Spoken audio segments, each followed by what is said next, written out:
যেন আল্লাহর সাথে পাল্লা দিয়েছে, পারা যায় না। এখন ইসরায়েল টের পাচ্ছে, কিন্তু এই আগুন তো আর হামসা লাগায়নি, আগুন লাগিয়েছে কে? আজ বিশ্ব রোড পর্যন্ত বন্ধ হয়ে গেছে। এটা আজকে 12:30টার খবর, ওদের বিশ্ব রোড এখন বন্ধ করে দিয়েছে। মেন রাস্তা,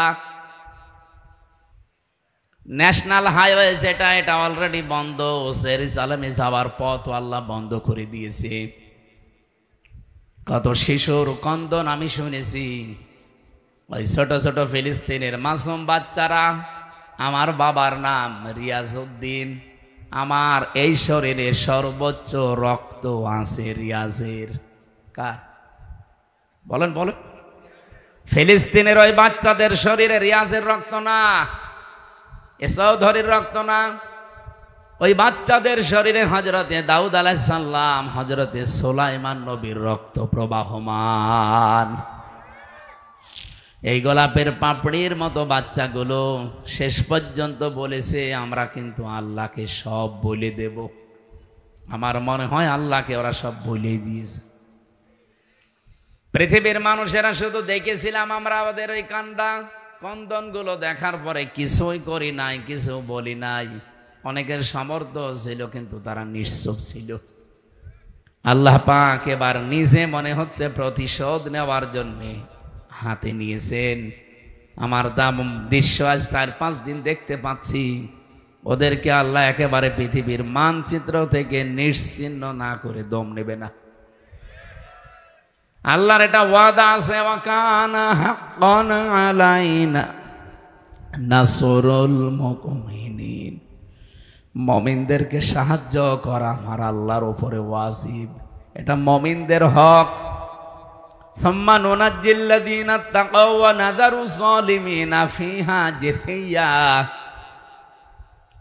আল্লাহ পাক বলেন, জাহান্নামে আমি আল্লাহ যারা তাকওয়াবান তাদেরকে পুলসিরাতের উপর থেকে বাঁচিয়ে দেব। আর যে মানুষগুলো পাপিষ্ঠ গুনাহগার, ওয়াইম মিনকুম ইল্লা ওয়ারিদুহা কানা আলা রাব্বিকা হাতমাম মাকদিয়া। জাহান্নামের উপর দিয়ে পুলসিরাত তৈরি করা। মানুষ যখন মিজানের এই পাল্লা যেটা বলা হয়, এখান থেকে আপনার আমলটা আল্লাহ মাপবেন গুরুত্বের ভিত্তিতে। মাপ দেওয়ার পরে যখন বলবে পার হয়ে চলে যা, জান্নাতে যাবার আগেই এই পুলসিরাত 30,000 বছরের মতো একটা রাস্তা। তাও পদ্মা সেতুর মতো, যমুনা সেতুর মতো এত বড় বিশাল এলাকা না, চুলের মতো চিকন করে আল্লাহ বানিয়েছেন। আবার ধার হীরার মতো। পাপিষ্ঠ মানুষগুলো কেটে কেটে পড়ে যাবে, আর যারা মুমিন তাদের জন্য এটা হক, তাদের অধিকার আমার আল্লাহর উপরে এইটা, যে আল্লাহ তাদের বাঁচিয়ে দেবে। এই জন্য তাকওয়া শব্দের পরে আপনি দেখবেন সুম্মা নুনাজ্জিল্লাযীনা তাকাও ওয়া নাযারুজ যালিমিনা ফিহা জিসিয়া। কোরআনে কারিমে আল্লাহ আয়াত দিয়ে জানাতে চাই, মুমিন যারা, এই মানুষগুলোকে সাহায্য করা আমি আল্লাহর জন্য যেমন হক, আমার মুমিন বান্দাদেরও আমি আল্লাহর প্রতি একটা হক আছে। হাক্কান আলাইনা নুনজিল মুমিনিন। হাক্কান দিয়েছেন আল্লাহ। এখানে আলেম আছে কিনা জানি না, আপনি শব্দটা কিন্তু এখানে পুরোপুরি মাসদার আল্লাহ দিয়ে দিয়েছেন। হাক্কান আলাইনা, আমি আল্লাহর উপরে হক, এমনকি মুমিন বান্দাদেরও আমি আল্লাহর উপরে হক। শব্দ দুইটা বললাম না? আল্লাহ বলেন আমার উপরে হক হয়ে যায়, এবং মুমিন বান্দাদেরও আমি আল্লাহর উপরে হক। আমার উপরে যেমন হক সত্য, আমি আল্লাহর অধিকার যেমন আমার মুমিন বান্দাদেরকে আমি বাঁচাবো, আমার মুমিন বান্দাদের অধিকার আমার উপরে যে আমি আল্লাহ তাদের বাঁচাবো। আল্লাহ যেহেতু এটা হাতে নিয়েছে, আমার যতটুকু কোরআনের উপরে বিশ্বাস, সামনে দেখবেন ইসরায়েল নামে এই অভিশপ্ত রাষ্ট্রটা পৃথিবীর মানচিত্রে আর নেই। আর কয়েকদিন যাক ওদের দাবানল কন্ট্রোল করার কোনো কিছু আর হাতে নেই। যেভাবে আগুন আসতেছে আপনি দেখেছেন ভিডিওগুলো, পাগল হয়ে যাবেন। অথচ এত উন্নত মেশিন প্রযুক্তি পৃথিবীতে আর কারো কাছে নেই। 108টা 112টা সবগুলো একসাথে চালাচ্ছে, বিমান পর্যন্ত পুড়িয়ে ছারখার হয়ে যাচ্ছে। আপনি আগুন জ্বেলে ভাবেন পানি দিয়ে, ঔষধ ছিটাবেন, স্প্রে দেবেন কি দিয়ে? বিমান দিয়ে, হেলিকপ্টার দিয়ে, ওইটাই পুড়ে ছারখার হয়ে যাচ্ছে। সূরা আম্বিয়ার তাফসীর পড়তে গিয়ে পেয়েছিলাম হযরত ইব্রাহিম নবীকে আল্লাহ যখন সাহায্য করার জন্য ফেরেশতা পাঠিয়েছিলেন, ওই সময় তিনি আল্লাহর প্রতি এমন ঈমান দেখিয়েছেন, আল্লাহ পাক বলেন ইব্রাহিম আলাইহিস সালামের জন্য আমি আল্লাহ আগুনকে কুলনা ইয়া নাহারু কুনি বারদাও ওয়া সালামান আলা ইব্রাহিম। কুলনা আমি নিজে বলেছি, এখানে অন্য কাউকে আমি বলতে বলিনি। ইব্রাহিমের ঈমান দেখার পরে আমি আল্লাহ এত বেশি খুশি হয়েছি যে ফেরেশতা জিবরাইলের সাহায্য সে নিতে রাজি না, মিকাইলের সাহায্য নিতে রাজি না। আমি আল্লাহ এত বেশি পছন্দ করলাম তার এই কথাটাকে, শেষ পর্যন্ত বলেছি ঠিক আছে কুলনা, আমি নিজে এখানে কর্তা হয়ে গেছি, আমি নিজে কাজ করছি, নিজে আমি ফাইল।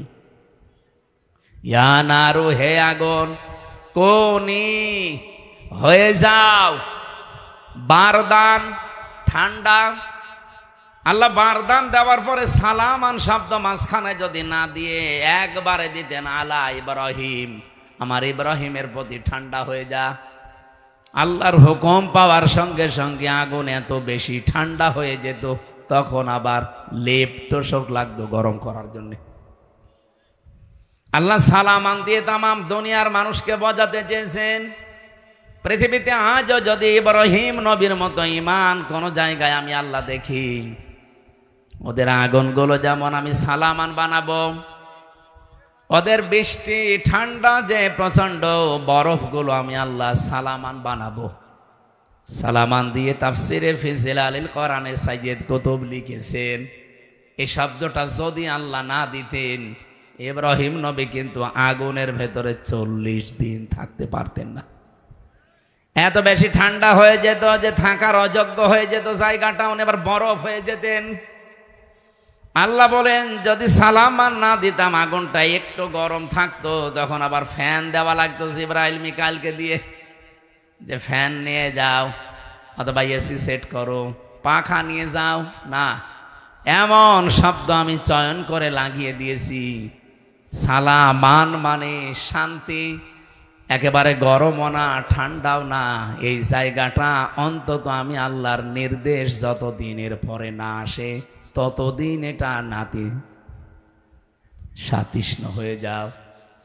এয়ার কন্ডিশন যেটা বলা হয়, নয় ঠান্ডা নয় গরম, এরকম একটা পরিবেশ তৈরি হও। আগুন হুকুম মেনে তাই হয়েছিল 40 দিন। পরবর্তীতে হযরত ইব্রাহিমের নাতনি যারা তারা জিজ্ঞাসা করতো, দাদা দুনিয়ার জীবনে আপনি সবচাইতে শান্তি পেয়েছেন কত? উনি বলেছিলেন এই পৃথিবীতে যতদিন আমি হায়াত পেয়েছি সবচাইতে বেশি শান্তি সুখে আরামে ছিলাম ওই 40 দিন যখন আগুনে ছিলাম। তার মানে আগুনের ভেতরেও শান্তি দিতে পারে কে? সব কিছুর উপরে যেন ওনার ক্ষমতা চলছে। ইসরায়েলেদেরকে আমার মনে হচ্ছে আল্লাহ রাখবে না, কারণ এখন এরা আর পৃথিবীর কোনো মানুষের টার্গেট নেই, এরা সরাসরি টার্গেট হয়ে গেছে আমার আল্লাহর। এবার একটা পরিচিত আয়াত শোনাচ্ছে, ইন্নামাস সাবিলু আলাল্লাযীনা ইয়াযলিমুনান নাস ওয়া ইয়াবগুনা ফিল আরদি বিগাইরিল হক। এটা সূরা শুরার 42 নম্বর আয়াতে আছে, 25 নম্বর পারার 6 নম্বর পৃষ্ঠার 13 নম্বর লাইনে পাবেন। আল্লাহ পাক বলেন, আমি আল্লাহ নিজে মামলা দেব, কেস দেব, অভিযোগ দায়ের করব তাদের বিরুদ্ধে দুনিয়ায় যারা মানুষ হয়ে মানুষের উপরে জুলুম করে, অত্যাচার করে। নাটোরবাসী একটু খেয়াল করেন আল্লাহর বক্তব্যের দিকে। আল্লাহ কিন্তু ইয়াজলিমুন আল মুসলিমুনা দেননি, যে যারা মুসলমানদের ওপর অত্যাচার করে তারা আমি আল্লাহর টার্গেট, তাদের বিরুদ্ধে মামলা না। ইয়াজলিমুনা নাস, ইয়াজলিমুনা এটা মুজারে, বর্তমান ভবিষ্যৎ, প্রেজেন্ট ফিউচার। নাস মানে মানুষ, নাসের আগে আল্লাহ আলিফ লাম দিয়েছেন। আল্লাহ পাক জানাতে চেয়েছেন এই পৃথিবীতে একটা মানুষের উপরও যদি কেউ জুলুম করে, অত্যাচার করে, তার অধিকার নষ্ট করে, আমি আল্লাহ নিজে তার বিরুদ্ধে মামলা দায়ের করব। পুলিশ এসেছে, আপনি যদি আজকে পুলিশের কাজে বাধা দেন, কালকে মামলা হবে, পুলিশ বাদী কেস হবে। কি কথা বলছেন এখানে? আপনি জিজ্ঞাসা করেন ওনাদের কাজে বাধা দেবেন, কালকে আপনি মামলার আসামি হয়ে যাবেন, পুলিশ বাদী মামলা হবে। আপনি এখন আল্লাহর কাছে সরাসরি বাধা দিচ্ছেন, তার মানে এই দুনিয়াতে যেই মানুষগুলো মানুষ হয়ে মানুষের উপরে জুলুম করে, তাদের অধিকার নষ্ট করে, তাদের বেঁচে থাকা কেড়ে নেয়, তারা কিন্তু আর সাধারণ নেই, তারা আল্লাহর মামলার আসামি। দুনিয়াতে পুলিশ বাদী কেস হলে পুলিশই বিচার করতে পারে না, বিচারক আলাদা আছে। কথা বলছে না কেন? নাকি ওনারা কেস দিলে ওনারা বিচার করবে? না, জীবনও না। আলাদা আছে, ম্যাজিস্ট্রেট আছে, জজ আছে, বিচারপতি আছে, সেখানে আস্তে আস্তে উঠবে। যদি নাটোরের ম্যাজিস্ট্রেট কোর্টে যায়, এখান থেকে যাবে জজ কোর্টে। এই নাটোর জেলা যদি না হয়, এখান থেকে চলে যাবে হয়তো বিভাগীয় শহরে রাজশাহী। সেখান থেকে যদি না হয়, এখান থেকে চলে যাবে একেবারে রাজধানী ঢাকা হাইকোর্টে। হাইকোর্ট থেকে যদি না হয়, চলে যাবে সুপ্রিম কোর্টে, ওখানে আবার বেঞ্চ আলাদা আছে। এই যে বাংলাদেশের সিস্টেমগুলো দেখলেন, যারাই মামলা দিক তারা নিজেরা বিচার করতে পারে না, আলাদা আলাদা বেঞ্চ আছে। আর আল্লাহ বলেন আমি নিজে মামলার দায়ের করব আর নিজেই বিচার করব। আপনি কথার ওজন টের পাচ্ছেন? আল্লাহ নিজে মামলা দায়ের করবে, নিজেই বাদী, আবার নিজেই বিচারপতি। সুতরাং এই 15.5 বছরে বাংলাদেশে যারা জুলুম করেছেন, আপনি নিজে তো জানেন যে আপনি জালেম কিনা। আপনি কিন্তু আর হামজার মামলার আসামি নেই, আপনি সরাসরি আল্লাহর মামলার আসামি। আমার নিজের মামলাটাই বলছি, মামলার আয়ু থেকে শুরু করে একেবারে যিনি নির্দেশ দিয়েছেন ওই পালিয়ে গেছে উনি, এই প্রত্যেকটা জায়গায় আমি দেখেছি এরা সব আমার উপরে অবিচার করেছে। কারণ মামলাটা যদি আমি সম্পৃক্ত থাকতাম, আল্লাহর কসম কোরআন আমার সামনে, জীবনেও কোনোদিনে কথা তুলতাম না। কোরআন আমি মাথায় নিয়ে বলতে পারবো এই মামলা সম্পর্কে আল্লাহর কসম আমি কিচ্ছু জানি না। আনসারুল্লাহ বাংলা টিমের প্রধান নাকি আমি, অথচ ছাতা যে কি আমি আজ পর্যন্ত জানি না। এমনকি মামলার আইও পুলিশ, উনি নিজেও বলতো আমারে যে হুজুর আমিও জানি আপনার কোনো দোষ নেই, করেন কেন? উপরের নির্দেশ। সব এইভাবে চলছিল। তারপরেও তো আমার মামলার আইও নিজে বিচার করতে পারে নাই, মামলার বিচারপতি আলাদা, ম্যাজিস্ট্রেট যিনি রিমান্ড দেবে তিনি আলাদা, জজ যিনি বিচার করবে তিনিও আলাদা। আর আল্লাহ নিজে বিচার করবেন, আবার নিজেই মামলার বাদী। আপনি পারবেন না বাঁচতে। এই জন্য আমার ভয় হয় আপনাদের নিয়ে, যারা জুলুম করে ফেলেছেন, যার উপরে জুলুম করলেন তার কাছে যে আপনি আগে ক্ষমা চেয়ে নিন। যদি না পান, জীবনও আল্লাহ আপনাকে মাফ করবে না, কারণ এটা আল্লাহর দায়িত্বে নেই। এটা হক্কুল্লাহ না, এটা হক্কুল ইবাদ। হক্কুল্লাহ হলে আল্লাহ মাফ করে দিত, আপনি নামাজ পড়েননি, রোজা রাখেননি, হ্যাঁ এটা আল্লাহর অধিকার। আপনাকে আল্লাহ ইচ্ছা করলে মাফ করে দেবে, ইচ্ছা করলে শাস্তি দেবে, এখানে কারো কোনো প্রশ্ন নেই। কিন্তু আপনি মানুষ হয়ে মানুষের অধিকার নষ্ট করলেন, তাদের বেঁচে থাকার অবলম্বন কেড়ে নিলেন, জীবনও আপনাকে আল্লাহ মাফ করবে না। এটা আল্লাহ তার উপরে দিয়েছে যার অধিকার আপনি নষ্ট করেছেন। তাফসিরে তাবারির ভেতরে একটা কাহিনী আছে, এটা সত্য মিথ্যা যাচাই করা না, আমি শুধু শিক্ষার জন্য বলছি। দুনিয়াতে যেই মানুষগুলো মানুষ হয়ে মানুষের উপরে জুলুম করে, ওদের জীবনের কোনো আশা আমার আল্লাহ আর পূরণ করেন না। আপনি সূরা এটা হুদের ভেতরে পাবেন তাফসিরে। হযরতে হুদ আলাইহিস সালামের জামানায়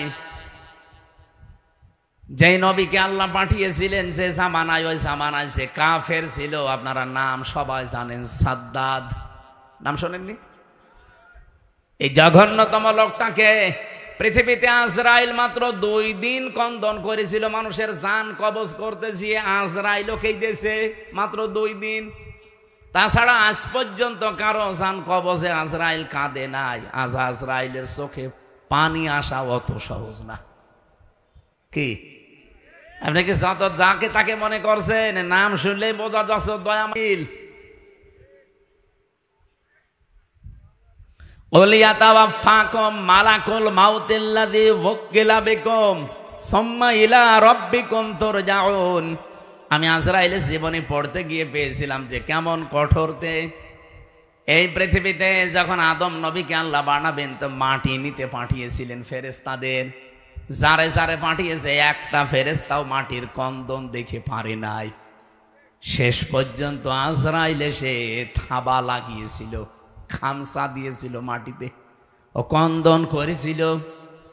আজরাইল বলেছে, দেখেন আপনার কন্দনে আমার মন গলবে না, কারণ আমি আমার মালিকের নির্দেশ পালন করছি। অথচ এর আগে 3 ফেরেশতা কিন্তু এসেছিল, জিবরাইল, মিকাইল, ইসরাফিল। কন্দন দেখে তারা ভুলে গেছে, পারে নাই। হযরত আজরাইল যখন এক খামসা দিয়েছেন, তাফসিরে পড়েছি তার এই এক খামসার ভেতরে মাটি ছিল 40 মণ।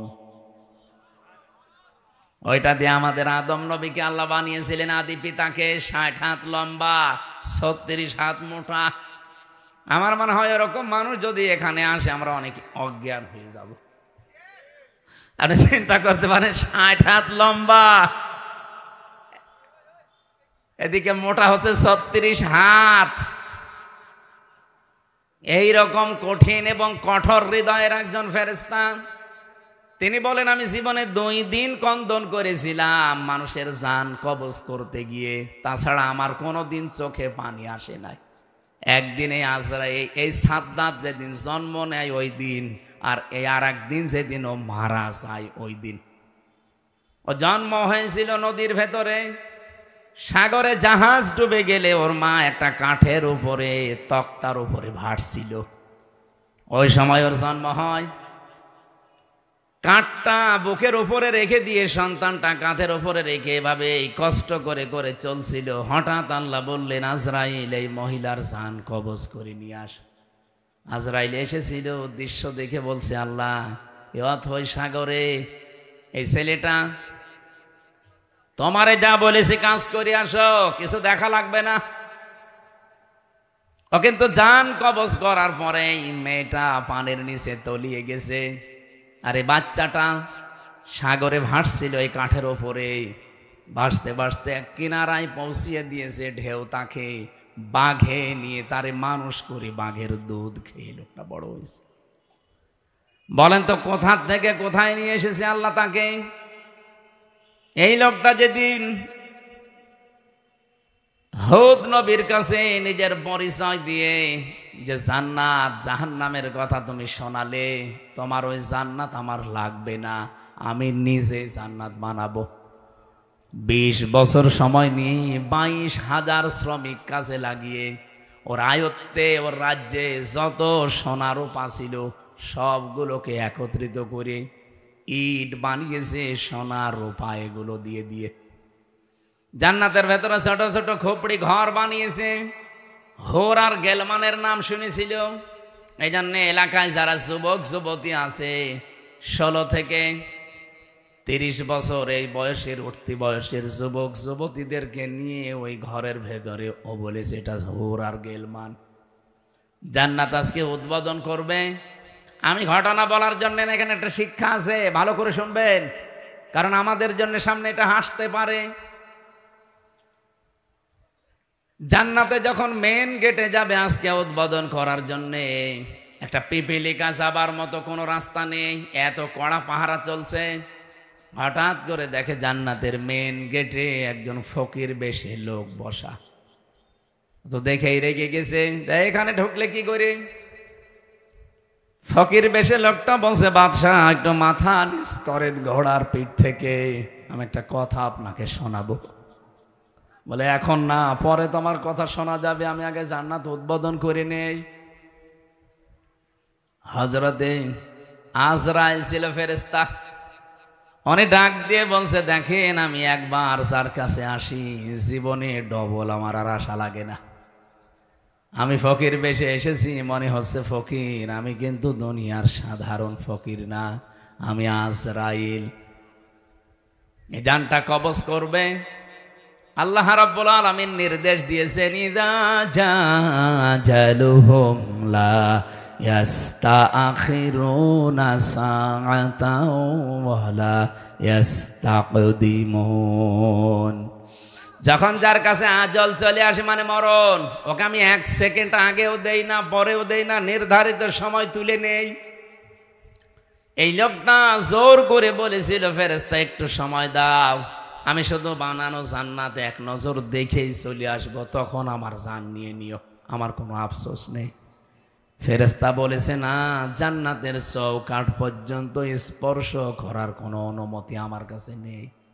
ঘোড়ার পিঠ থেকে লোকটা তারপরও জোর করে নামতে গিয়েছে, ওখান থেকে জান কবজ করেছে ঘোড়ার পিঠ থেকে।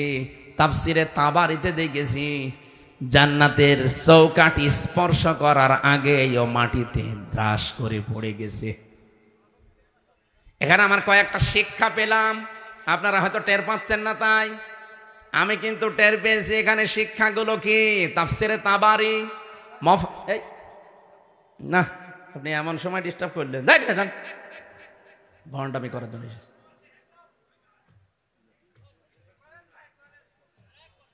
মেন সময় এসে ভণ্ডামি কর, এখানে আর আসবেন না।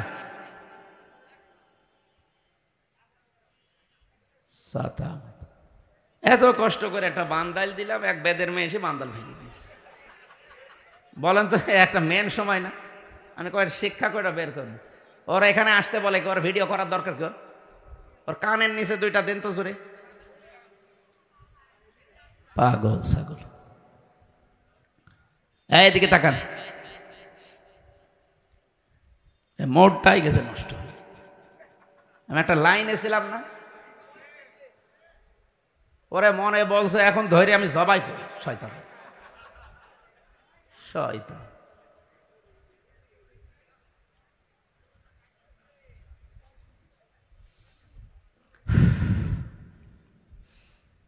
নাটোর বাসে আজরাইল বলেন, এই দিন ও যখন আমার কাছে অনুমতি চাইছিল যে 20 বছর একাধারে 22,000 শ্রমিক কাজ করে আমি বিশাল আকাঙ্ক্ষা নিয়ে আসি যে একটু প্রবেশ করে চলে আসবো, আল্লাহর নির্দেশ ছিল না। আমি এই দিন ওর জান কবজ করতে গিয়ে কেঁদে ফেলেছিলাম। তাহলে আজরাইল কেঁদেছে একটা লোকের জন্য জীবনে 2 বার, একবার ওর মায়ের জান কবজ করার সময়, একবার ওর জান। মুফাসসির বলেন, কেন আল্লাহ তাকে চৌকাঠ পর্যন্ত স্পর্শ করতে দেয় না জানো? যখন হুদ নবীর কাছ থেকে জান্নাতের বর্ণনাগুলো শুনে শুনে জান্নাত বানাচ্ছিল, নবীকে বলছে, কিভাবে আল্লাহ জান্নাত বানিয়েছে তোমার তো ওই সহিফার ভেতরে আছে, ওই সহিফা থেকে বলো দেখি। আমাদের নবীকে আল্লাহ বড় কিতাব দিয়েছিলেন, অন্যান্য নবীদেরকে আল্লাহ ছোট ছোট কিতাব দিয়েছিলেন, ওইটার নাম কি? সহিফা। ওখানে জান্নাত জাহান্নামের বর্ণনা ছিল, কিছু উপদেশ ছিল। ওখান থেকে বর্ণনা শুনে শুনে যে জান্নাত এইভাবে এইভাবে আল্লাহ বানাবে, ও ঠিক ওই কায়দায় বানিয়েছে। যেহেতু স্বর্ণ রাখবে, রূপা লাগবে, স্বর্ণ এত পাওয়া যাবে কোথায়? যেখানে যা পাওয়া যায় নিয়ে আয়। ওই দেশে একটা বিধবা মেয়ে লোক, মা বাবা নেই, কিছুদিন আগে বিয়ে হয়ে স্বামীটা গেছে মারা।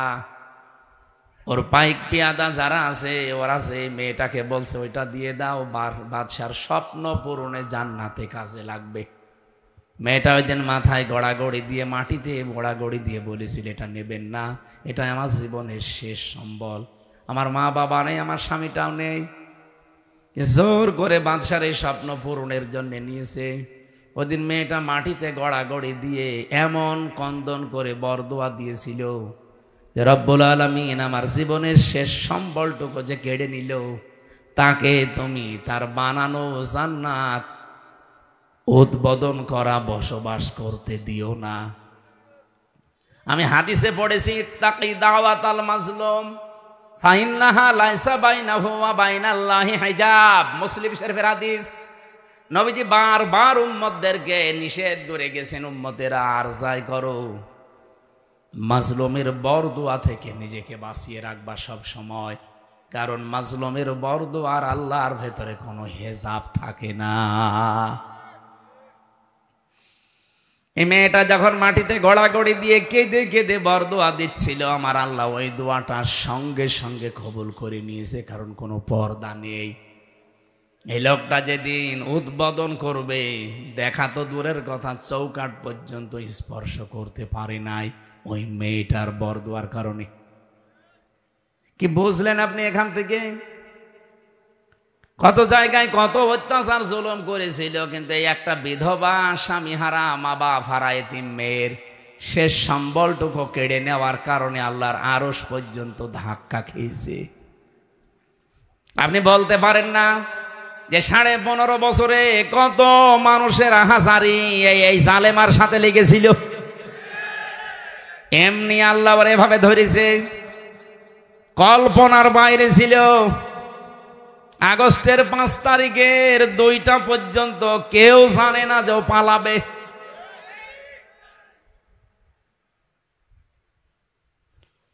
আমার মনে হয় এই বিধবা মেয়ে লোকটার মতো, এই এতিম মেয়েটার মতো হাজার হাজার মায়ের, স্বামীর, বোনের, এতিম সন্তানের আর্তনাদ, বরদোয়া, চোখের পানি এই জালেমা মহিলার ক্ষমতার সাথে লেগেছিল। বিশেষ করে যারা আয়না ঘরে ছিল, আপনি ভাবতে পারেন, যারা আয়না ঘরে 8 বছর 10 বছর পড়ে আছে। আমি তো মাত্র 10 দিন ছিলাম মাটির নিচে, তাই আমি অজ্ঞান হয়ে গেছি। আর যারা 8 বছর 10 বছর 14 বছর পড়ে আছে, দুনিয়া কি সে জানে না, এমনকি নিজের নাম কি তাও ভুলে গেছে। আমার নাম যে ব্যারিস্টার আরমান, সে নিজেও জানে না। আরে ভাই, 10 বছর 12 বছর একটা লোককে যদি কেউ না ডাকে, ওর নাম মনে থাকবে কি করে? ওরে তো কেউ ডাকে না। ও লোকটা জানে না যে এখন দিন না রাত, এটা যে কোন বছর চলছে তা ওর জানা নেই, এটা যে কোন মাস চলছে, কি বার আজকে, কয়টা বাজে, কিচ্ছু জানে না। ও আন্দাজে নামাজ পড়তাম। আমি তো 4 ওয়াক্ত নামাজ একসাথে পড়েছি, কারণ আমি জানি না যে এখন কখন কি। আমার মাজায় দড়ি লাগিয়ে চোখে ওই কালো কাপড় বেঁধে, পেছনে হ্যান্ডকাপ দিয়ে, পায়ের সাথে ডান্ডা বেড়িতে মানে 11 ঘন্টা টাঙিয়েছিল। মানে পাটা আমার উপরে ছিল, মাটিতে ছিল না। মাঝে মাঝে ফেলতে গেলেই ওই সিসি ক্যামেরায় দেখে দেখে গরম দিত। আপনি 1, 2, 5 ঘন্টা না, 11 ঘন্টা। এদিকে দুপুর বেলা নিয়ে গেছে 1:30টার দিকে, রাত 11:30টার সময় নিয়ে আসতেছে। আপনি হিসাব করেন তো কত ঘন্টা হয়। এর ভেতরে মাত্র 2 বার আমাকে নামিয়েছে। আমি শুধু প্রসাব করার জন্য বলেছিলাম যে আমি টয়লেটে যাব, ওই 1.5-2 মিনিট সময় যা পেয়েছি অতটুকুই। এর ভেতরে আমার আর কোনো খাওয়া দাওয়া নেই। এর ভেতরে আমার সাথে হয় 5 ঘন্টা 7 ঘন্টা পরে হঠাৎ করে একটা গরম দিয়ে ওঠে, কারণ মাটির নিচে খালি পানির আওয়াজ পাওয়া যায়। আমার মনে হয় ওই পাশ দিয়ে কোনো ড্রেন ছিল, অথবা টয়লেটের কোনো জায়গা, কেউ পায়খানা করলে ওই পড়ে, ওই তখন আওয়াজ হয়।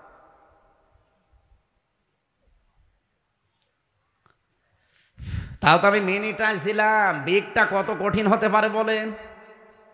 আমি ব্যারিস্টার আরমান ভাইয়ের মুখে নিজে শুনেছি যে এদিকে 3.5 হাত, এদিকে 3.5 হাত, সামনে আবার একটা টয়লেট দেওয়া আছে। আমাদেরটাও টয়লেট ছিল, এদিকে 3.5 হাত, এদিকে 2.5 হাত, সামনে টয়লেট ছিল, কিন্তু টয়লেটের আবার নেই। এই হালকা 1-1.5 হাত মতো একটা দেওয়া আছে, দেওয়াল দেওয়া আছে। বসলে দেখা যায় না, দাঁড়ালে দেখা যায়। ওরা বসে থাকে একেবারে গেটের সামনে। বলেন আপনার টয়লেট হবে কি করে? আমি একটা যুবক মানুষ, আর এরকম একটা যুবক পুলিশ যদি বসে থাকে,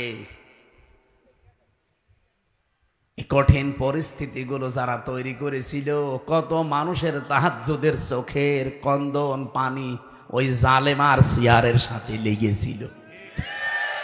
এমনি আল্লাহ ধরেছে সাদ্দাতকে। তার এত স্বপ্ন সাদের জান্নাত ভোগ করতে দেয়নি, স্পর্শ পর্যন্ত করতে দেয়নি, খালি একটা মেয়ে লোকের চোখের পানি বরদোয়ার কারণে। আর আপনার সাথে কত মহিলার, কত স্বামী হারা, সন্তান হারা মা বাবা, তাদের চোখের পানি মিলে আছে। আমার এখন যেটা মেজো মেয়ে, ওটা তো ছোট ছিল, ওরা আমি 7 মাস রেখে গিয়েছিলাম, এখন এসে আমার বয়স প্রায় 4.5 বছর। এ যে কত কন্দন করেছে, এমনকি এই যে পুলিশ এসে ভ্যানে করে আমাদের নিয়ে যায়, পিছন ভ্যানে আমার এই মেয়েটা এরকম ঝুলিয়েছিল। এ ছবি দেখেননি? আমার মনে হয় ছবিটা দেখে তামাম দুনিয়াকে দিয়েছে ওই দিন।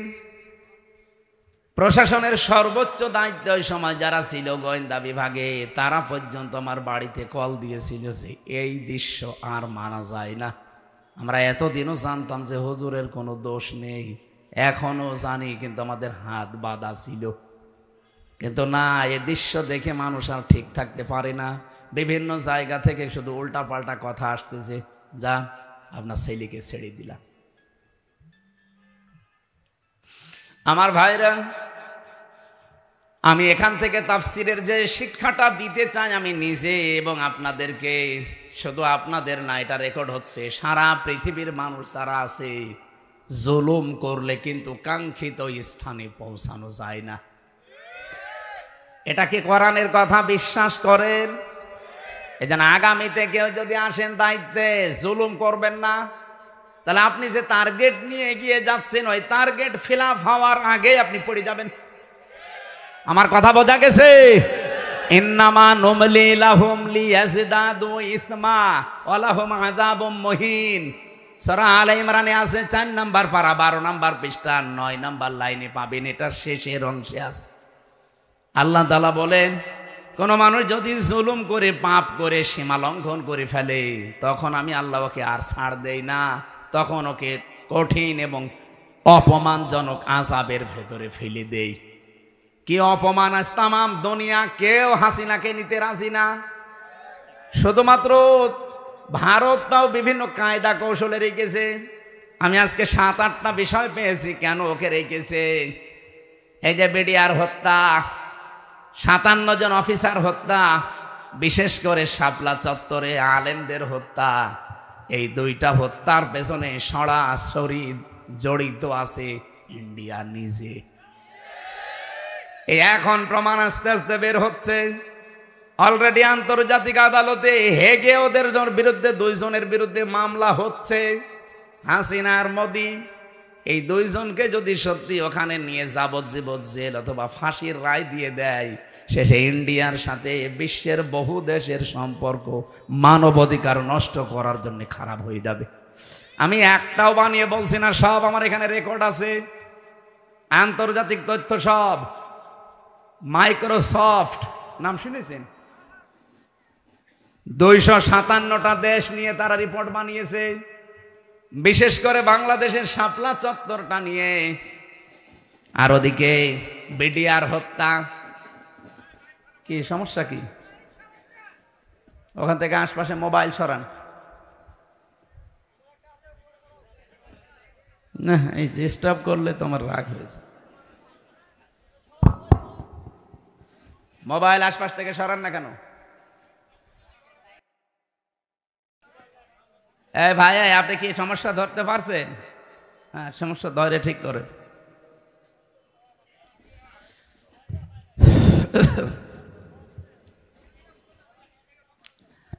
আমার ভাইরা, যে কথা তুলেছিলাম, এখান থেকে আমার নিজের কাছে এই কথা মনে হচ্ছে, আমি নিজে যেহেতু রিপোর্টগুলো গতকালকে পেয়েছি, আর আমি বলছি একটা আমার নিজের না, খ্রিস্টানদের বানানো রিপোর্ট। ওরা তো আমার বন্ধু না, মুসলমানদের বন্ধু খ্রিস্টানরা। ওরা যখন এগুলো দিয়েছে আগস্টের 5 তারিখের পর থেকে আজকে মে মাসের 5 তারিখ চলছে, এই একাধারে এই নয়, সামনে আরো কয়েকটা গেম আসতেছে। ইউনূস ভালো কি খারাপ এটা আমি জানি না, উনি কে ওনাকে চালাচ্ছে এটা আমার দেখার দরকার নেই, কিন্তু আমরা ইন্ডিয়ার এই বলয় থেকে বের হতে চাই। কারণ এই শয়তানরা 54 বছরে উপকার করেছে, যা যদি 10 টাকার উপকার করে 90 টাকার ক্ষতি করিস। অলরেডি এখন সামরিক একটা ঘাঁটি তৈরি হচ্ছে। আপনি দেখেছেন এই কয়েকদিনের ভেতরে মোদির মুখ শোকাতে শোকাতে এখন মনে হচ্ছে বান্দরের পেছন হয়ে গেছে। বারবার ইন্ডিয়া এদিকে বিএনপিকে ধরে, জামাত ইসলামকে ধরে, রাজনৈতিক যত দল আছে বড় বড় তাদেরকে বারবার, বিশেষ করে সেনাবাহিনী যারা আছে এদেশে, এদেরকে চেষ্টা করেছে যে কোনো কায়দায় যেন এটা বন্ধ করা যায়। এটা বন্ধ ইউনূস করেনি, এটা অলরেডি চালু হয়ে গেছে। আন্তর্জাতিক আদালতে মামলা অলরেডি হয়ে গেছে, এখন এদেরকে ডাকা আরম্ভ করবে সামনে। ইন্ডিয়া বেশ ভালোভাবে জানে, প্রমাণ সব তো আছে ইন্টারনেটে। শাপলা চত্বরে কিভাবে কি করেছেন সব প্রমাণ এখন বের করে ফেলছে।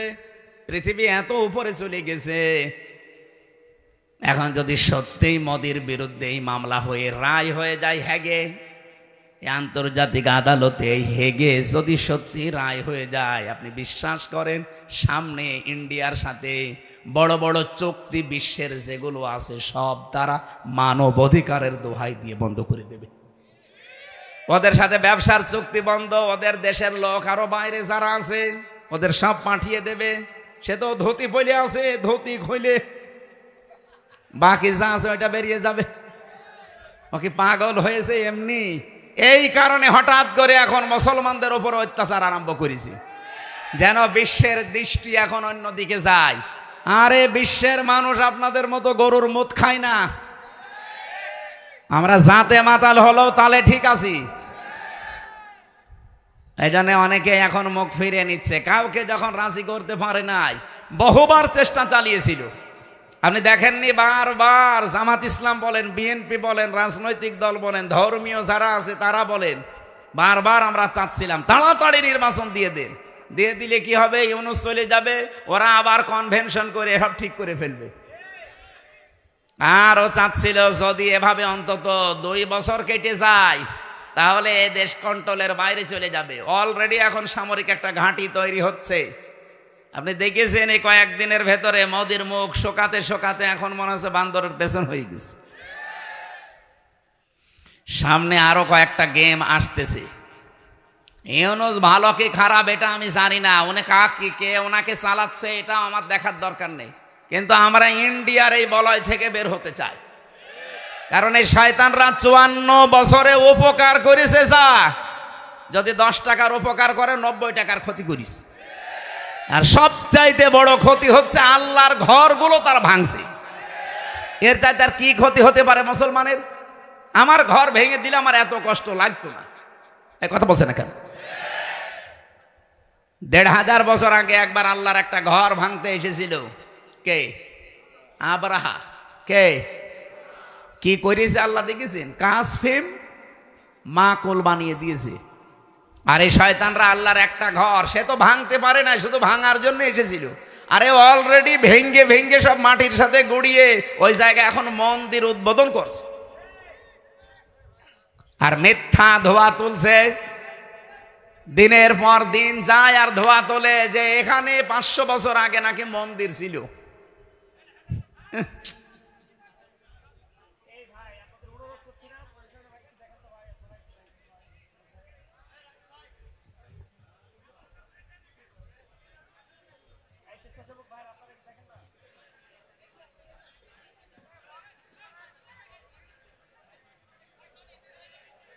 এই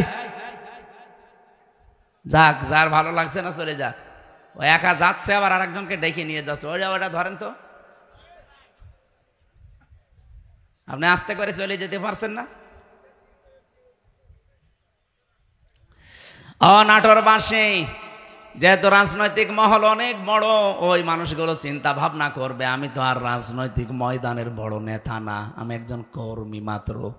আমি একটু টাচ দিলাম যতটুকু পেয়েছি আপনাদের, জুলুম যারাই করবে, এই যে মোদি আজ যে জুলুম করছে, ও যে টার্গেট নিয়ে যাচ্ছে, কোরআন 100% সত্য বিশ্বাস করি, ও জীবনেও সাদ্দাদের মতো টার্গেটে পৌঁছাতে পারবে না। টার্গেটে পৌঁছানোর আগেই দেখবেন পড়ে যাবে। চা বিক্রি করতো, পরবর্তীতে দেখবেন তামাক বিক্রি করবে, নিচে নামিয়ে দেবেন আল্লাহ। চা বিক্রি করতো, ওরা তামাক বিক্রি করাবে।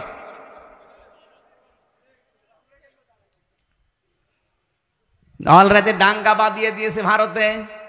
গত পরশু দিনও দেখলাম 2 জন মুসলমান দাড়িওয়ালা ধরে সরাসরি জবাই করছে।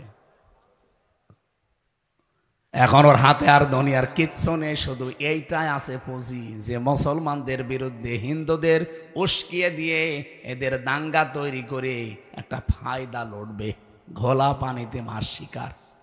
এই জন্য গোবিন্দ পরামানিক কিন্তু বুঝে ফেলেছে, বাংলাদেশের পুরা বাংলাদেশ মিলে হিন্দু মহাজোট আছে, তার মহাসচিব গোবিন্দ চন্দ্র পরামানিক গত পরশু দিনও জানিয়েছে না যে তামাম পৃথিবীর হিন্দু ভাইরা, হিন্দু বোনেরা সবাই এই মাতাল মোদিকে থামান। একটা মাতাল এই শয়তানের মনোবাসনা পূর্ণ করতে গিয়ে যা আরম্ভ করেছে, এ পৃথিবী কয়েকদিন পরে বসবাসের অযোগ্য হয়ে যাবে, কারণ ঘরে ঘরে তখন মারামারি শুরু হবে। এই জন্য লোকটাকে থামাতে বলছে। আমরাও চাই হিন্দু ভাইরা যারা আছেন, অন্যান্য খ্রিস্টান ধর্মের যারা আছেন, খ্রিস্টান ভাইদের কি বিবেক বুদ্ধি সব কি লোপ পেয়েছে? আপনাদের মেয়েকে, আপনাদের বোনকে এই ইন্ডিয়ার বুকে ওরা উলঙ্গ করে রাস্তায় হাঁটিয়েছে 17 সালে। এই কথা বলছেন না কেন?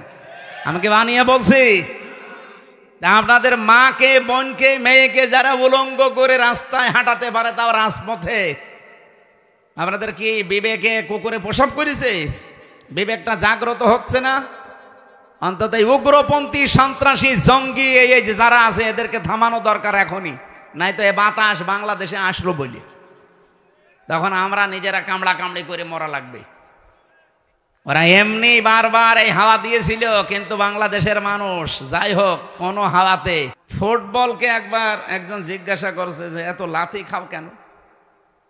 বলছে, ভাই আমি মানুষের পামে ফুলি, লোকে আমারে হাওয়া দিয়ে ফোলায়, এই জন্য লাথি দেয়। আমি তো নিজে ফুলতে পারি না, আমি যদি নিজে ফুলতে পারতাম তাহলে আমাকে কেউ হাওয়া দিত না, আর আমাকে লাথি দিতেও পারতো না। মানুষ যেহেতু আমারে পাম দেয়, হাওয়া দেয়, আমি ফুলে উঠি, আবার লাথিও দেয়। তো অন্তত আমরা আর কোনো কারোর পামে হাওয়ায় ফুলতে রাজি না। সে আমেরিকা বলেন, ইন্ডিয়া বলেন, চীন বলেন, রাশিয়া বলেন, কারো হাওয়া পেয়ে ফুলতে পারবে? আমরা ফুলতে চাই আমাদের নিজেদের হাওয়ায়। এই কথা বলেন না কেন? আমার কথার অর্থ বোঝেননি? আমরা ফুলতে চাই কার হাওয়ায়? হঠাৎ করে 54 বছর পরে নারী কমিশন যতগুলো রিপোর্ট দিয়েছে, একটাও কোরআনের সাথে মিলছে? কেন এই মহিলাগুলো আগে 54 বছর ছিল না? ছিল। হঠাৎ এটা করছে কেন? এদের পেছনে রাঘব বোয়াল আছে, কারা আছে এখন টের পাওয়া যাচ্ছে। 13 জন মানুষকে, 10 জন মানুষকে নিয়ে আপনি কমিশন বানালেন। এই 10 জন মানুষের ভেতরে সেই মহিলাগুলোর চেহারা দেখলাম, সব টিপ পরা। কি কথা বলছেন না কেন? এইগুলো এই 15.5 বছর এই জালেমা মহিলাকে টিকিয়ে রাখার জন্য বিভিন্ন কথা বিভিন্ন সময় বলতো। এই দেশে কি শুধু ওই 10 জন আর মহিলা নেই দেশে? ডক্টর নাসিমা হাসানকে নেওয়া যায়নি? ঢাকা বিশ্ববিদ্যালয়ের যে শিক্ষিকা, এই যে কুমিল্লায় বাড়ি, বলেছিল আমার ছেলের কলার চেপে ধরেছেন কেন, জবাব দেওয়া লাগবে। এই মেয়েটাকে নেওয়া যায়নি কমিশনে? তাহলে উল্টা পাল্টা রিপোর্ট দিতে পারতেন না? এমন এমন রিপোর্ট দিয়েছে, শয়তান পর্যন্ত চিন্তা করছে যে আমিও তো এ চিন্তা করি না। ওদের প্রথম রিপোর্টে কি দেখেছেন? যে কোনো স্বামী যদি স্ত্রীর সাথে সহবাস করতে চায়, স্ত্রী যদি বলে না আমার এখন হবে না, এরপরও স্বামী যদি সহবাস করে, তাহলে ধর্ষণ মামলা হবে। ধর্ষণ মামলা হলে জজ রায় দেবে, ধর্ষণের বিচার কি ফাঁসি? কথা বলছে না কেন? আপনার কি মনে হয় এই রিপোর্ট শুনে বলেন তো?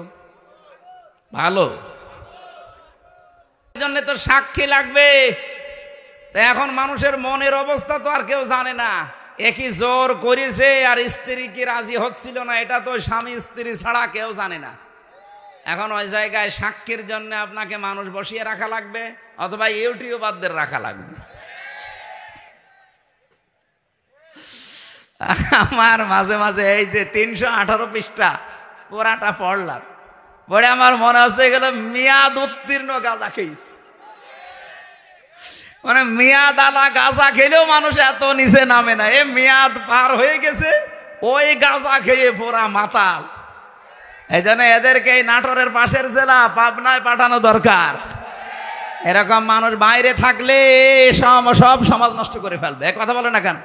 এটা তো 1 নাম্বার গেল, আর বাকিগুলো তো আরো খারাপ। 2 নাম্বারে দিয়েছে যে দেহ আমার সিদ্ধান্ত আমার।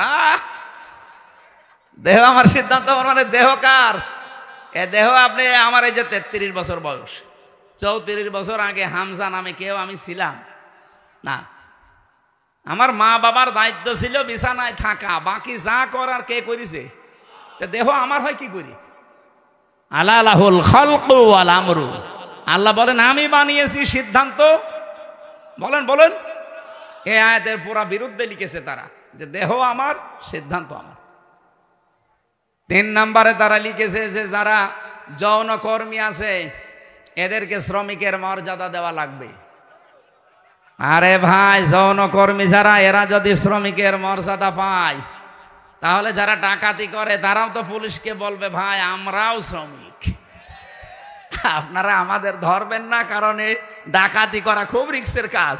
আর যে শ্রম দেওয়া লাগে গাছ কেটে রাস্তায় ফেলে, কি কথা বলছে না? আমি সাতক্ষীরা থেকে আসার সময়, ওই যে আশাশুনি মাছের ঘেড় এলাকা, ওই 17 সালের দিকে আসার সময় ডাকাত পড়েছিল রাস্তায়, বিশাল এক গাছ কেটে রাস্তায় ফেলেছে।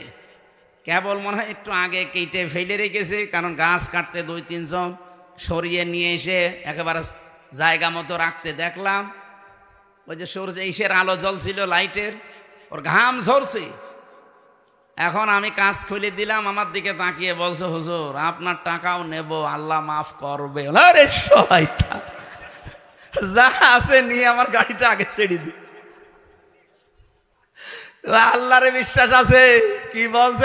ও বলছে আমাদের এলাকায় আপনি মাহফিলে এসেছিলেন, আপনাকে আমরা চিনি, আপনার টাকাও নেব, আল্লাহ মাফ করবে, আপনি চলে যান। মানে গাছ এত কষ্ট করে ফেলে রেখেছো, ঘাম ঝরছে কপাল দিয়ে। ওরা তো তার পরের দিন প্রশাসনকে বলতে পারতো না যে ডাকাতি করা কি কষ্ট, আপনারা তো টের পান না? গাছ কেটে 4-5 জন নিয়ে রাস্তায় ফেলে রাখা লাগে। এই দেখেন ঘাম ঝরছে, আমরা শ্রমিক।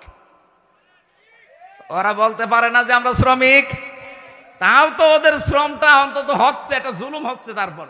কিন্তু যারা যৌন কর্মী এদের উপরে কি জুলুম করলেন আপনি? বলেন, আপনি কি কি একটা ন্যায় বিচার দিলেন তাদের উপরে?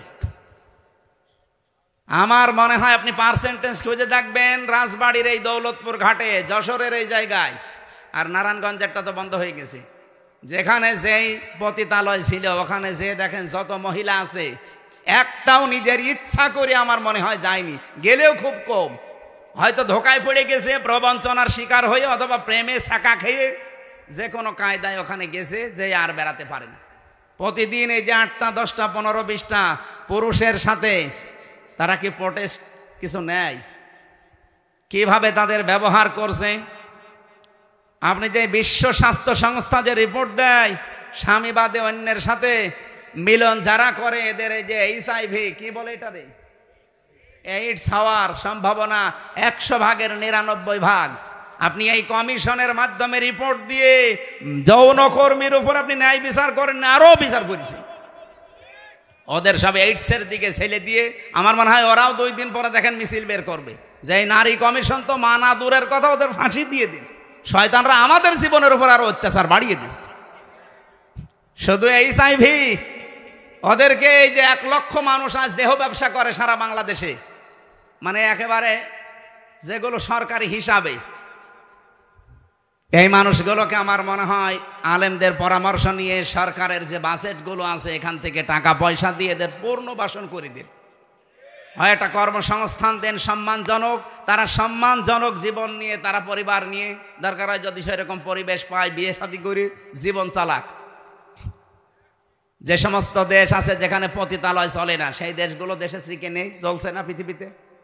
আপনাকে কোন কারণে এই পাপের কাজ করা লাগবে? যেখানে জেনা ব্যভিচার ওপেন হয়ে যায় সেই দেশে আমার আল্লাহর রহমতের দৃষ্টি আল্লাহ তুলে নেয়, গজবের দৃষ্টি নিক্ষেপ করে। বলেন নাউজুবিল্লাহ। এই দেশটাকে গজবে ফেলে দেওয়ার জন্য এরা কাজ করছে, আর এদের পেছনে কিছু রাঘব বোয়াল আছে। এই জন্য আমরা বলতে চাই, এ কমিশন মানা তো দূরের কথা, এ কমিশন যা রিপোর্ট দিয়েছে রিপোর্ট না, ও কমিশনই আমরা মানি না। ওদেরকে এই মুহূর্তে বাতিল করে হয় পাবনায় দিয়ে দেন অথবা ফাঁসি দিয়ে দেন। হ্যাঁ, আপনারা রাজি নেই? হয় ওদের স্থান পাবনায় দেবেন, নাই ফাঁসি দেবেন। কোরআনের 13টা আয়াতের উপরে হাত দিয়েছে ওরা।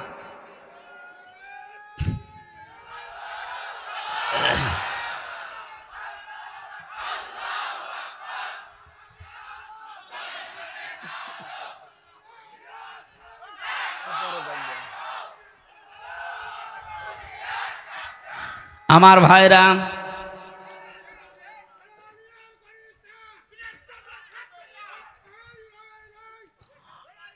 আমার যে কথা বলছিলাম আমি বৃষ্টি নিয়ে, আল্লাহ রাব্বুল আলামিন এই পৃথিবীতে যে বড় বড় 4টা রহমতের ঘোষণা দিয়েছিলেন, তার 1 নম্বরে ছিল বৃষ্টি, 2 নম্বরে ছিল কন্যা সন্তান। কিন্তু আমরা কন্যা সন্তানের নাম শুনলে বা আসলে আমার যে বাবা যারা, অনেক বাবা মন খারাপ করে। বিশ্বনবী জানিয়েছেন, কোন পরিবারে যদি একটা কন্যা আসে সঙ্গে সঙ্গে আল্লাহ 4 জন ফেরেশতা পাঠিয়ে দেয়। কোন পুরুষ মানুষ আসলে সেখানে 4 জন নাই, 1 জনও ফেরেশতা আছে। এ কথা কোরআন হাদিসে আছে নেই? মেয়েরা যারা এসেছেন, সম্মানিতা মা বোনেরা, আপনাদের কাছে বিপদে ফেলার জন্য এই কমিশনে নারী নামে কিছু হিজড়া, এগুলো নারী বলা যায় না। এগুলো নারী বলবেন কি করে আপনি? ওদের চেহারার দিকে তাকিয়ে দেখেন, নারীর কোনো বৈশিষ্ট্য ভেতরে পাওয়া যাচ্ছে না। এখানে আমরা মনে হয় মাইকে ঘোষণা দিলে যারা পুরুষ মানুষ, যে মহিলা মহিলা প্যান্ডেলে যান, পুরুষগুলো পুরুষ প্যান্ডেলে যান, আর কিছু মানুষ ওই যে বিড়ি খেয়ে বেড়াচ্ছে, ওদের আপনি কোন প্যান্ডেলে ঢোকাবেন? হ্যাঁ, নারী কমিশনে যে 10 জন মানুষ রিপোর্ট দিয়েছে, 10 জনের চেহারায় দেখলাম একটাও নারীর মতো মনে হচ্ছে না। পুরুষও তো তারা না, তারা তৃতীয় লিঙ্গ হবে। আপনাদের জন্য ওইটা ঠিক আছে, এই দেশের মহিলাদের প্রতিনিধিত্ব করার কোনো ক্ষমতা অধিকার আপনাদের নেই। মেয়েরা আল্লাহর সবচাইতে বড় রহমতের সৃষ্টি। আল্লাহ বলেন, 2 নম্বর, আমি যখন বান্দার উপরে বেশি খুশি হয়ে যাই, বৃষ্টি দেওয়ার পরে ওই এলাকায় মানুষের ঘরে আমি কন্যা সন্তান পাঠাই। এই জন্য যার একটা কন্যা আছে নিজেকে ছোট ভাববেন না। ছেলে হলে মেয়ে হলে এটা সিদ্ধান্ত আল্লাহ। ছেলে হলে আপনার সব কিছু করে দেবে, কে বলেছে আপনাকে? মেয়ে হলে দুনিয়া আখেরাত দুইটাই উজ্জ্বল হয়ে যাবে। দুনিয়া তো আছেই, যদিও আমাদের এই দেশে ইসলাম না থাকার কারণে মেয়েদের অনেক অধিকার নষ্ট হচ্ছে। ইসলাম আসলে অধিকারগুলো পঙ্খানো মেয়েরা ফিরে পাবে। ওরা মেয়েরা মেয়েদের নাম দিয়ে বলেছে এদের অধিকার নেই, সমান অধিকার এদের দেওয়া লাগবে। কিভাবে দেবেন আপনি? আমি পুরুষ মানুষ, হাফ প্যান্ট পরে আমি খেজুর গাছে অন্তত রস পাড়তে পারবো, মেয়েরা পারবে? আমি এখন আমার মনে হয় শুধুমাত্র এই মাজা থেকে হাঁটু পর্যন্ত ঢাকা থাকলে, নাভি থেকে একটা প্যান্ট পরে এখান থেকে কুষ্টিয়ায় চলে যেতে পারবো, কোনো অসুবিধা নেই। একটা মেয়ে লোকে যেতে বলে তো পারে? কুষ্টিয়া না, এখান থেকে এই নাটোরের বাজার পর্যন্ত গেলে চারিদিকে সেল্লিবিল্লি হয়ে যাবে। আর ওদের বলে সমান অধিকার দেওয়া লাগে। অধিকার সমান কিসের? ওদের মর্যাদা আমাদের চাইতে 3 গুণ বেশি। সুবহানাল্লাহ বলতে পারেন নাই? এই জন্য মেয়ে যাদের বাড়িতে আসে, হযরত ওমর বলেন, যে বাড়িতে একটা মেয়ে আছে মনে করবেন সেই বাড়িতে আল্লাহর একটা জান্নাত আছে।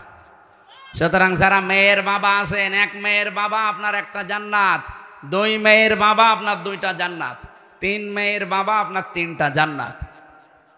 আল্লাহ রাব্বুল আলামিন আমাদেরকে 3টা মেয়ে দিয়েছে। আল্লাহ আমাদেরকে যেন নবীর এই হাদিস অনুযায়ী জান্নাতেও এরকম 1টা 2টা 3টা করে দান করেন, বলেন আমিন। 3 নম্বরে একটু ভালো করে শুনবেন হাদিসটা। আল্লাহর নবী বলেন 3 নম্বরে আল্লাহ যখন বেশি খুশি হয়ে যায় তখন ওর বাড়িতে আল্লাহ মেহমান পাঠায়।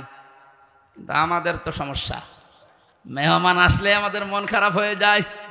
4 নম্বরে বিশ্বনবী মুহাম্মদ রাসূলুল্লাহ জানিয়েছেন এই পৃথিবীতে আল্লাহ সব চাইতে যখন একেবারে খুব বেশি বান্দার উপরে খুশি হয় তখন তাকে রোগ দেয়। এই জন্য রোগ শোক হলে আপনার জীবনের অপরাধগুলো আল্লাহ মাফ করেন। জানা অজানা যত অপরাধ করেছিলেন এগুলো আল্লাহ আস্তে আস্তে রোগের কারণে, যদি জ্বর হয় এই জ্বরের কারণে একটা গুনাহ আল্লাহ মাফ করে দেয়। পথে চলতে ফিরতে হোঁচট খেয়েছেন, হোঁচট খেয়ে হঠাৎ করে নখ ভেঙে গেছে, রক্ত বের হচ্ছে, মনে করবেন আমার একটা গুনাহ আল্লাহ মাফ করে দিয়েছে। এই জন্য রোগ শোক হলে আল্লাহর কাছে শিকায়েত করা না, অভিযোগ করা না, আরো শুকরিয়া করা দরকার। যদিও দুনিয়ায় কষ্ট হচ্ছে, এই কষ্টের মাধ্যমে আমার জীবনের পরবর্তী যে জীবন আমার আখিরাতের শুরু হচ্ছে এটা শান্তি, স্বস্তি এবং কল্যাণময় আল্লাহ করার চেষ্টায় আছে। সুবহানাল্লাহ। নবীজি বলেন 4টা রহমত তো মানুষ খারাপ ভাবে অসন্তুষ্ট হয়, পছন্দ করে না, কিন্তু 4টা গজব আছে দুনিয়ায়, এই 4টা গজব পেলে মানুষ খুব খুশি হয়। 1 নম্বরে যৌতুক। এটা কি? এটা গজব। এইটা পেলে আমরা খুশি না বেজার? সে হুজুর বলেন আর খেজুর বলেন, সবাই যৌতুকের জন্য খুশি, অথচ যৌতুকের টাকা খাওয়া আর পায়খানা খাওয়া এটা সমান না? না, সমানও না। কারণ পায়খানা খেলে একটা গুনাহ হয় আর যৌতুকের টাকা নিলে ডবল গুনাহ হয়। একদিকে তো কবিরা গুনাহ আর একটা জুলুমের গুনাহ। মেয়ের বাপের খুশি ছাড়া, তার মন থেকে খুশি হওয়া ছাড়া তার বাড়িতে ছেলের বাড়ির লোকজন যে একটা পান খাওয়া জায়েজ নেই। কি কথা বলছেন? আমি কি বানালাম এটা? হাদিস। নবীজি বলেন যতদিন আমার যতগুলো বিবাহ করেছি, যত মেয়েকে বিয়ে দিয়েছি, আমার একটা মেয়েকে কোনোদিন যৌতুকের টাকা দিয়ে, সম্পদ দিয়ে বিয়ে দেওয়া লাগে নাই। প্রতিটি বিয়েতে আমি আমার মেয়েদের এবং আমার বিয়েতে আমি অলিমা করেছি। কি করেছি বলেন তো? অলিমা কি ছেলের বাড়ি হয় না মেয়ের বাড়ি? বলেন বলেন। মেয়ের বাড়ি বলল কে? মেয়ের বাড়ি অলিমা হবে কেন? মেয়ের বাড়ি হয় বরযাত্রী মানুষ যায়, অথচ বরযাত্রী ইসলামে নেই। নাটোরবাসী আজকে থেকে সিদ্ধান্ত নিয়ে বাড়ি যাবেন, জীবনে আর কোনোদিন কারো বরযাত্রী যাব না। আজকের ওয়াজ শুনতে এসে ভুল করেছে, জীবনে খাওয়া দাওয়া বন্ধ হয়ে গেল। আরে ভাই, ইসলামে যেটা নেই ওটা আপনি করে আনন্দ পাবেন, ওটা ডবল গুনাহ হবে। কারণ এমনি জায়েজ নেই, তারপর আপনি আনন্দে আনন্দে গিয়েছেন। হ্যাঁ, যদি কেউ দাওয়াত দিতে আসেন বলবেন যে অলিমা করেন, আমি আপনার বাড়ির দরকার 5 দিন যেয়ে খাবো। এই জন্য যৌতুক আজকে থেকে বন্ধ। যৌতুক মনে করেন শুধু টাকা নিয়ে, ফ্রিজ নিয়ে, টেলিভিশন নিয়ে, মোটরসাইকেল নিয়ে না। মেয়ের বাবার বাড়ি থেকে যদি তার অনুমতি ছাড়া, তার খুশি ছাড়া যদি একটা পানও কেউ খায়, ওইটাও যৌতুক। যে ছেলে খাক, ছেলের বাবা খাক, আপনি ছেলের আত্মীয় স্বজন যে খাবেন কি করে? আশা করছে এটা আজকে থেকে বন্ধ করে দেয়। এটা হিন্দুদের কালচার, আমরা মুসলমানরা এটা মানতে পারি না। 2 নম্বরে এটা একটু সমস্যা আছে, এটা বলবো। নবীজি বলেন সবচাইতে বেশি আমার আল্লাহ খুশি হয় ওই 4টা কাজ করলে। বৃষ্টি হলে, কন্যা সন্তান হলে, মেহমান আসলে, আর রোগ ব্যাধি হলে। আর সবচাইতে বেশি আমার আল্লাহ নারাজ হয় কিন্তু আমার বান্দা বান্দিরা খুশি হয়। 1 নম্বরে যৌতুক, 2 নম্বরে গীবত। এই গীবত করলে মানুষ খুব খুশি হয়, অথচ আমার আল্লাহর আরশ পর্যন্ত কম্পন ধরে। জীবনে যদি আপনার নেকির কাজ কমও থাকে ভাইরা, আমি আহ্বান জানাচ্ছি, আপনার নামাজ, রোজা, হজ, যাকাত, দান, সাদকা, জীবনের আমল আখলাক কম হয়েছে, আল্লাহ মাফ করে দেবে। কিন্তু গীবত যদি আপনি কারো করে থাকেন, ওটা আবার শোধ দেওয়া লাগবে। যেই দোষ যার ভেতরে নেই, ওইটা যদি তার উপরে আপনি চাপিয়ে দিয়ে ওটা বলতেই থাকেন, তাকে কালার করার জন্য চেষ্টা করেন, এটা তখন আর গীবতও থাকে না, তখন তোহমত হয়ে যায়। আর এটা বাংলাদেশে সবচাইতে বেশি চলছে। এই কথা বলছেন এখানে। এখানে কত মানুষ এখনো বিভিন্ন জায়গায় বসে আছে, দেখে তারা গেবত চালাচ্ছে। গেবত করলে মানুষ খুশি হয়, কিন্তু আমার আল্লাহ বেজার হয়ে যায়। 3 নম্বরে সবচাইতে বেশি খুশি হয় মানুষ মিথ্যা বললে, কিন্তু আমার আল্লাহ নারাজ হয়। 4 নম্বরে আল্লাহ পাক সবচাইতে বেশি নারাজ হয় সুদ খেলে, কিন্তু মানুষ খুশি সুদ পেয়ে। এখানে আমার বিশ্বাস অনেক মানুষ এখানে বসে আছে যারা টাকা ছেড়ে রাখে 1000